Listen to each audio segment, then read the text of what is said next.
So you're going out to eat and you're not sure what to do. This is probably one of my most frequently answered questions for clients and just people that I'm talking to online, right? So I'm gonna go over a couple different methods that you can try. I just want to reiterate that there is no one way to go about doing this. There is no one right way.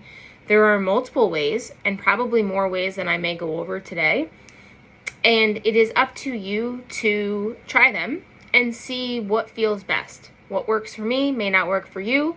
And again, it doesn't make it wrong. You just need to find what you are willing to do and willing to do consistently. Okay? So, a couple different options. I'm going to start with the options for those of you that are already tracking. So if you're already tracking your food inside an app like MyFitnessPal, then we've got a couple different things that we can do here. You can either potentially, if you know where you're going, look at the menu ahead of time and pre-plan what you are going to order, right? So for example, if you're going to meet friends for sushi, maybe you put in what you were going to order, right? My sushi order is literally always the same. So I can go in and put into MyFitnessPal, again, to the best of my ability. It's never going to be exact, so relax, that's okay. I will go in and put my order in. So I'll enter it into MyFitnessPal to the best of my ability, and then the rest of the day I will work around said meal. So that is one option. The other option, if you don't know where you're going, not sure where you're going to be in the mood for, etc., you could just start your day off as normal and leave some calories for that meal. So what I would recommend doing in these situations is focusing on protein and fruits and vegetables as much as possible leading up to said meal.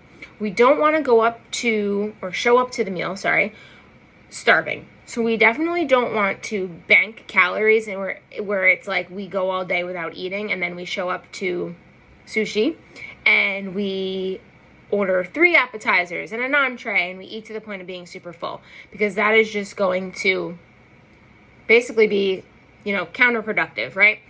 So what I would recommend is keeping the beginning of the day relatively lean, meaning things that are lower in calorie but very high on the satiating factor. So that's going to be lean proteins, again, fruits and veggies.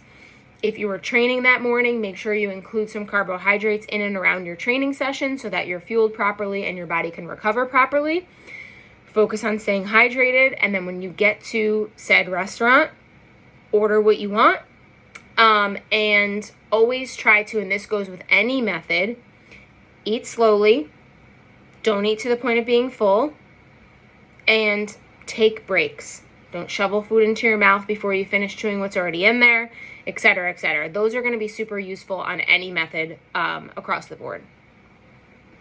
The other thing that you can do is sometimes things are just spur of the moment, right? You're out and about, you decide that you want to go out to lunch. Not everything can be planned, and we need to be okay with that, right? That is quite literally life. So in these situations, again, you can either choose to track or choose not to track. If you are going to track, chances are it is going to be like my first example, where we're just going to estimate the calories the best that we can. Find entries in MyFitnessPal that seem like they make sense to you, right? Make sure they have carbs, fats, and proteins associated with them. Sometimes entries will be like 400 calories and then everything is 0. And if you're tracking your macros, that's not going to be helpful because it's going to give you a false sense of where you are for the day. But again, we are not striving for perfection. We are not expecting to get the entry 100% correct unless it's something that's already preloaded in the app. Some fast food chain restaurants like Chipotle, they have entries in MyFitnessPal. So you will, again, probably still never be super accurate because, the person's just scooping and plopping and we're not weighing or measuring anything. But it will be a little bit more accurate than maybe some of the other methods. So that is also an option. And again, when you're in these situations, whether you decide to track or not, you can always eat slowly, not eat to the point of being super full. Try to order some type of lean protein or just a protein period at every meal, and bonus points if you can include some type of vegetable, right? So no need to stress about eating out. Again, for most of you, this is happening maybe 1, 2, on a off week, 3 times throughout the week. And it's not going to make or break your progress if the rest of the week, again, is consistent with whatever method you are using. Tracking in MyFitnessPal, using the hand measuring guide, using the bento box system, writing a food diary, whatever the system is, as long as you are consistent with said system, these few meals out, following those principles, are not going to be a deterrent on your progress, right? So I hope that helps. I will link in, I'll link below the download to those other tracking methods if you're like, what the hell is that, and you're interested. So you can, I explain them from start to finish, exactly what you would need to do to figure out exact quantities and how you would go about doing it.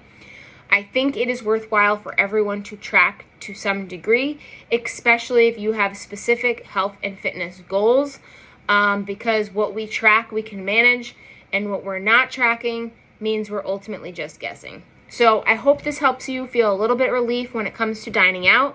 Of course, if you are still struggling and you need more one-on-one help, feel free to respond to this email or drop an application in, and I will be happy to help you reach food freedom and enjoy dining out once and for all.